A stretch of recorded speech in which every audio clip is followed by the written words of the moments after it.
Having your dog play at the dog park is a lot different than playing at your house with, maybe the neighbor buddy's dog that comes over, because what can be innocent play between two dogs can lead to a third or fourth dog interacting and leading to altercations. Three of the biggest problems you can run into at the dog park are distracted owners, the use of toys, and overactive play. Here at the dog park we have a double gate system. So when you enter the first gate, it's best to unleash your dog there, because many dogs will run up to the gate to greet you, especially a new dog. And when you keep your dog on leash entering the park, it can create a lot more anxiety within your dog, because now they don't have a way to escape and start to explore with the other dogs. They're being restricted. And so when they're pulling and then you have to fight to get the leash off, that can cause a lot of frustration at the gate. So it's definitely best to take off your leash within the safety area so that your dogs can begin to play freely immediately once they enter the park. Another big problem that you can run into is when the owners become distracted and their focus is less on their dogs and mostly becomes on the cell phone with the technology era we're in today.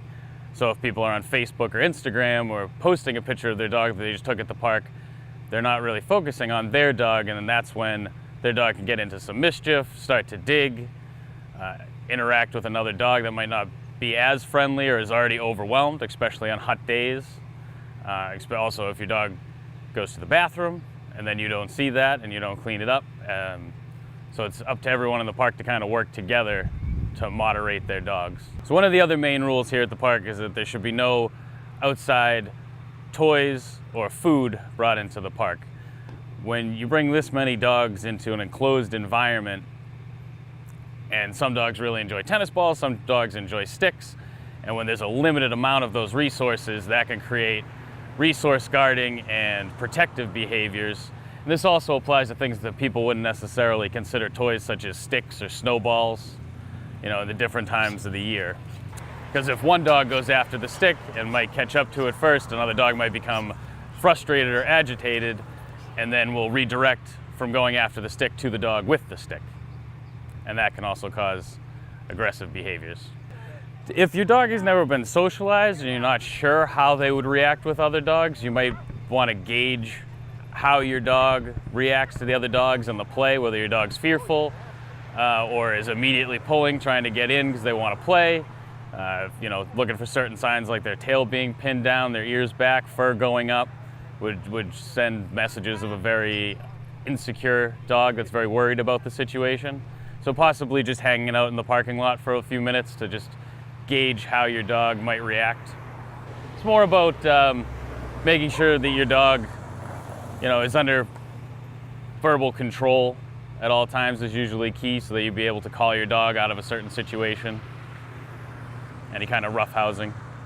Here, when you have this many dogs in an enclosed area, a lot of innocent play that can lead to roughhousing and a lot of vocalization. A lot of dogs are very vocal players by nature, and it's not necessarily growling, but that's something to keep in mind when you're in a facility with the amount of dogs that can be in here, because what can be innocent play between two dogs can lead to a third or fourth dog interacting and leading to altercations.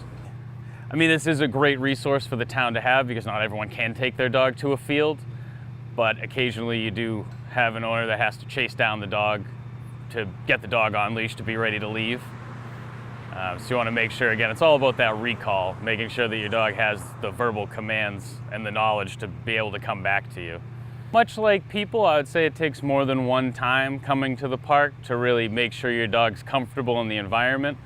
I might just make it a short session, maybe come later in the day when there aren't as many people, so that the park isn't in full swing when you come in, so maybe come a little later in the day when the groups are smaller.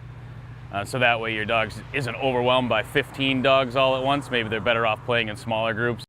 But just like people, not everybody gets along.